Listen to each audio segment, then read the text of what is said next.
Hello, my name's Simon Rule. I'm a Professor of Haematology at the Peninsula Medical School in Plymouth, and I'm a consultant haematologist in Derriford Hospital, Plymouth. Low-grade lymphoma means indolent, and indolent is another term for slow growing. And these are forms of lymphoma that often have few in the way of symptoms, actually. They will present with lumps and bumps, and the biopsy will show it's a form of lymphoma. Sometimes they're diagnosed by chance, in fact. Some other procedures done. For example, you've had a gallbladder taken out and there's some lymph glands, and a biopsy will show it's low-grade lymphoma. So what does that mean? So the first thing to emphasise is lymphomas are forms of cancer. Cancer meaning cells growing in a place where they shouldn't be. But because they're cancers of the lymph gland, it's very important to make the point that this isn't solid cancers, things like lung cancer, bowel cancer, breast cancer, which have spread to lymph glands. That's a different scenario altogether. So these are diseases that affect lymph glands. They are almost always in lots of places at diagnosis. Like with all the other lymphomas, the first thing we need to do is see exactly where that is. So that involves a CT scan and a bone marrow and some blood tests. And as I said, invariably this is in a number of places. And that doesn't matter. Now that does matter with breast cancer, bowel cancer, lung cancer, the solid cancers, where if it has spread beyond the initial site, then that's generally a more difficult clinical situation. With these diseases, it's what you'd expect, and it doesn't necessarily mean any difference from a treatment point of view. My first symptoms were a lump in the groin the size of an egg, and I contacted my GP. And very luckily, I wasn't the first lymphoma patient she'd ever seen.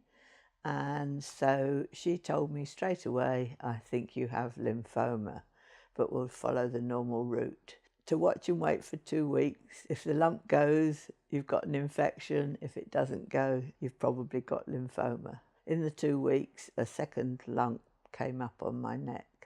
So it was lymphoma. And the whole thing with the hospital started at that stage. And it started off with fine needle aspirations in the 2 lumps, and then a CT scan, an MRI scan, and that's when the diagnosis of B-cell lymphoma came up. Previously to that, it was just lymphoma. Again, as with most lymphomas, this is a disease of older people. They're common as we get older. And just a few important points about these diseases. There's nothing that we know of that brings them on. They're not due to smoking, drinking, overhead power lines, microwave ovens, mobile phones. These are the things people normally ask me. Environmental factors. So there's nothing that we know of that's leading to these conditions. First feeling was, what is lymphoma? I had no idea. I'd never heard of it before I got it as a diagnosis. So I went away and checked it on the internet, of course, as one does, and was totally surprised. And how did I get that? What did I do? Which is the normal reaction. I mean, I know the truth now is that you don't ever know how you got it. It's just something that happened to you. And a mixture of, oh, well, it's not so bad, oh, well, it's terrible, and up and down, depression, and then ignoring, which was basically the best thing to do, really, because there was a lot of waiting around. Now, the strange thing about this group of conditions, and again, this seems completely counterintuitive in the world of cancer, is that early diagnosis, early treatment makes absolutely no difference to outcome. Now, that is not the case with just about every other cancer you think about. But if this disease is diagnosed and it's in a number of places and the patient is well, their lumps aren't terribly big, it's not causing any problems, and the bone marrow is fine, then you leave it alone. Now, again, watching and waiting, that's what we call this. Active surveillance is probably a better term. Doesn't compromise how long you live. And again, that seems completely wrong. You would imagine diagnose something early, treat it early, get rid of it, make me live longer. It's not the case. If I sat and thought about it, I became thoroughly unpleasant to live with, because I was totally introverted and upset that I had got this illness and I didn't know anything about it. So I tried to be very positive and forget about it and just live life as normal, because at that stage I had these lumps, so what, everybody has lumps. I didn't feel ill, just fed up that I got something that I couldn't control. So you are watched in that scenario and you'll be followed up in clinic, probably increasingly infrequently if you're well. People don't tend to want to do recurrent scans because we don't want to expose you to lots of x-rays, but your scans will be done if there's a change in your clinical situation, particularly if you become unwell. And you won't become unwell overnight. It's a gradual process. So if the doctor has concerns that your disease is starting to cause you problems, then you'll have a scan and then treatment would be discussed at that point. Now, there are lots of treatments for these conditions. That's the other thing. By and large, the treatment of choice for an indolent or low-grade lymphoma that needs treatment is a form of chemotherapy in combination with the monoclonal antibody rituximab. We know that adding rituximab to chemotherapy improves the outcomes significantly, so that's the standard of care. There are a number of different chemotherapies, and there's no absolute one type that's appropriate for everybody. So you tend to use the chemotherapy that's appropriate for the patient, by which I mean the older you are, the more other medical problems you have, the less inclined we would be to give you more intensive type therapies.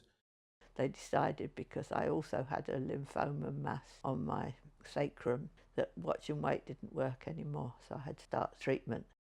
The big mistake was to read what other people said about chemotherapy.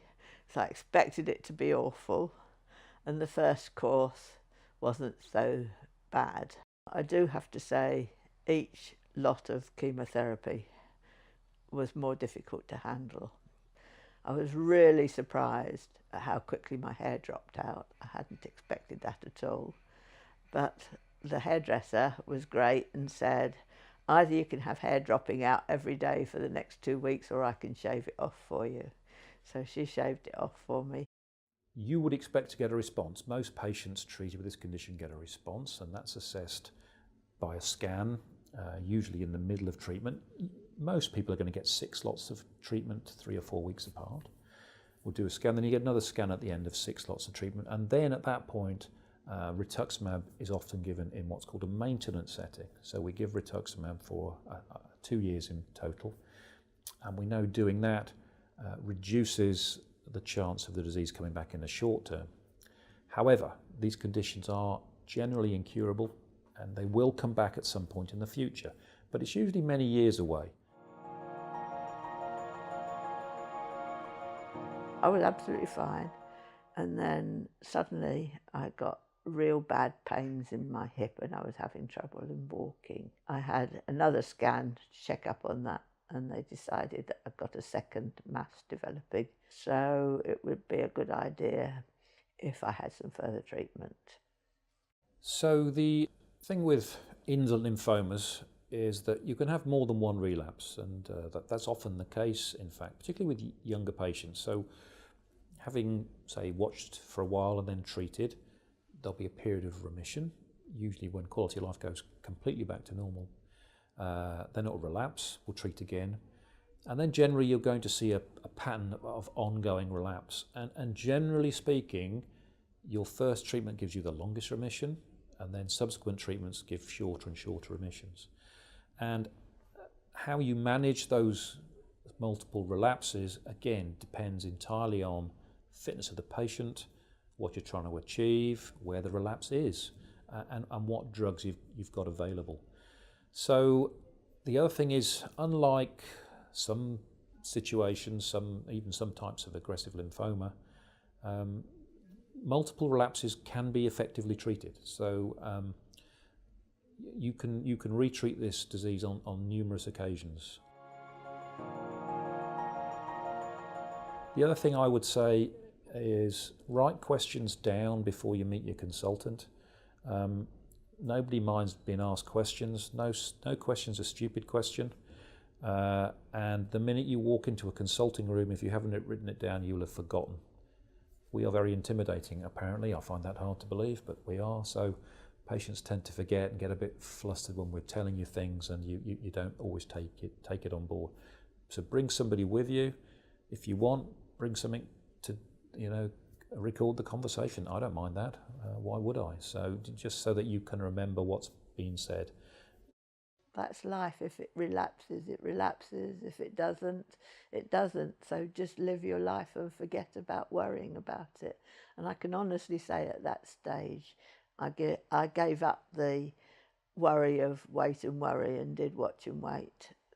And that's what I've done since. I've had 6 monthly checks since then, and been absolutely fine.